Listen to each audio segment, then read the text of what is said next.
Imagine the roar of a weapon so fierce it could stop an army in its tracks. On June 6, 1944, the MG42 machine gun, known for its terrifying buzzsaw sound, defined the chaos of D-Day. The creators take you behind the barrels of these guns, exploring the stories of the German gunners who faced the Allied invasion. What was it like to wield such a weapon, and what fate awaited those who surrendered after mowing down thousands? Let's dive into the lesser-known human stories of the largest military operation in history.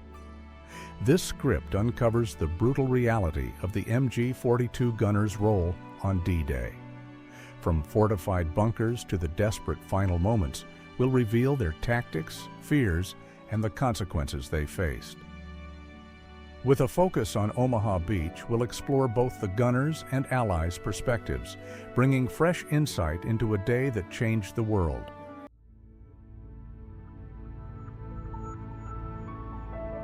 The MG42, introduced in 1942, was a game-changer for German forces.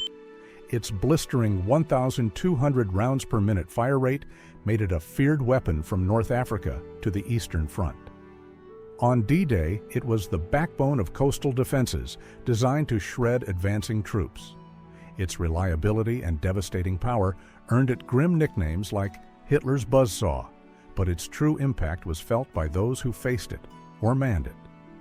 For the gunners, the MG42 was both a shield and a curse. Crews of 3, gunner, assistant, and ammo carrier, worked in tight, reinforced bunkers called Widerstandsnester, or resistance nests. These positions, strategically placed along Normandy's coast, created overlapping fields of fire.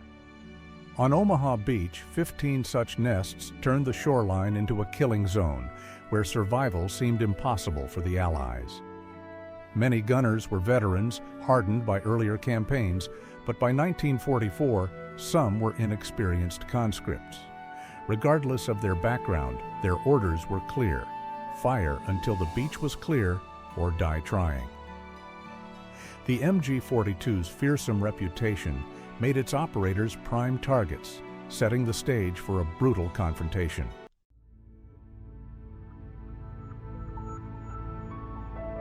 As dawn broke on June 6, 1944, German gunners awoke to the thunder of Allied naval bombardment.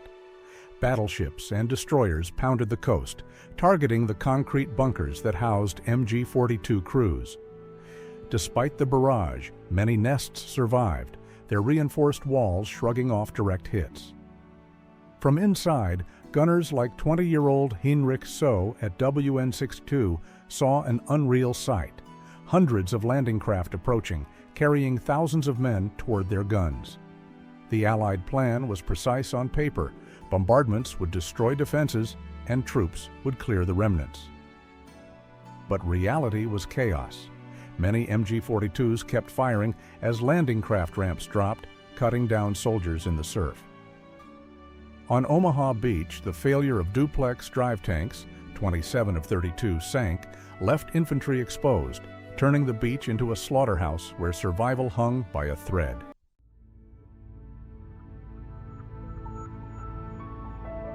German MG42 crews used ruthless tactics to maximize their impact.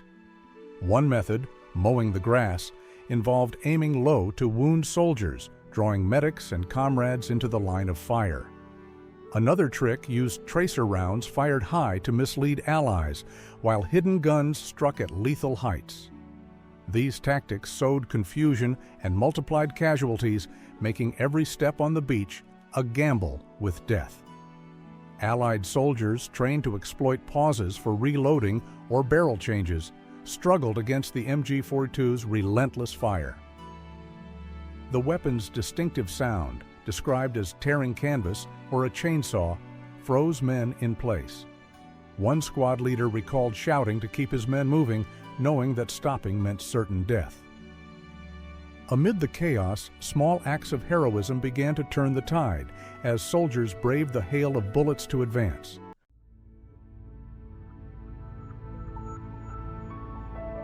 By late morning, Allied troops began to fight back. At WN61, a sergeant led a team with a bazooka to destroy a supporting anti-tank gun, then silenced an MG42 nest, losing only one man. On Dog White, Rangers used smoke to storm a strong point, while engineers on Easy Red cleared obstacles, allowing troops to climb the bluffs. These efforts, driven by raw courage, cracked open the German defenses. Reaching an MG42 bunker was only half the battle. Assault teams used grenades and satchel charges to silence the guns, sometimes resorting to flamethrowers in close-quarters combat. The fighting was brutal, often ending in seconds.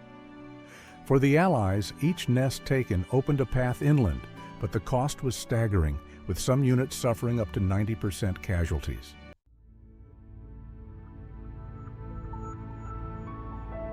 Inside the bunkers, MG42 gunners faced their own nightmare. Hinrich Sau, firing 12,000 rounds over 9 hours, watched his comrades fall as Allies closed in. The heavy firing ports that protected them also trapped them, leaving surrender or death as their only options. Many knew they were hated targets responsible for horrific losses and feared retribution if captured. Some gunners were not fanatical Nazis, but conscripts, fighting out of fear or duty. As Allied troops breached their positions, the mental strain was crushing. The sound of boots overhead or a grenade's clatter signaled the end. For those who surrendered, the uncertainty of their fate loomed large as emotions on the battlefield ran high.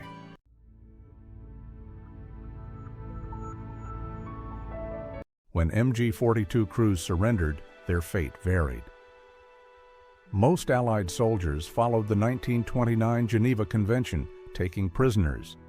But the heat of battle sometimes led to reprisals. Gunners responsible for heavy casualties faced the wrath of soldiers who had just lost friends. Isolated reports of summary executions, though rarely documented, hint at the raw emotions of D-Day's aftermath. For gunners like Sau, survival meant hiding their role. Captured after fleeing WN62, he avoided revealing he was a machine gunner, fearing retaliation. Others weren't as fortunate, killed in their bunkers or shortly after capture.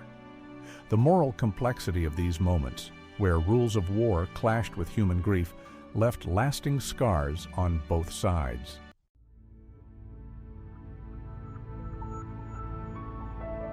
By early afternoon, the tide turned.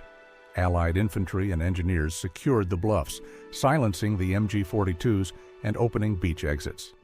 The German line, reliant on these guns, collapsed. An after-action report credited the undaunted heroism of the infantry for the breakthrough, despite the failed bombardment. The invasion rolled forward, though fighting continued in Normandy's hedgerows. For surviving gunners, the war's end didn't erase D-Day's weight. Sau returned to a quiet life, but carried the memories silently. Years later, he met David Silva, a U.S. veteran he had wounded, finding a moment of reconciliation. Both sides bore scars, Allies haunted by the MG42's sound, Germans by the faces of those they killed.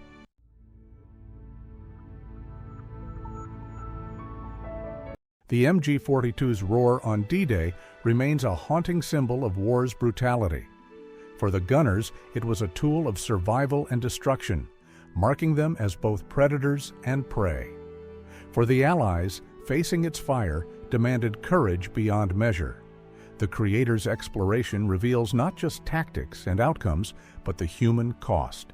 Young men on both sides caught in a deadly morning. Today, Normandy's bunkers stand as silent witnesses to June 6, 1944. The stories of MG42 gunners and the soldiers who faced them remind us of war's complexity, where duty, fear, and survival collide. Their legacy, etched in sacrifice and resilience, challenges us to remember the cost of freedom and the humanity of even our enemies.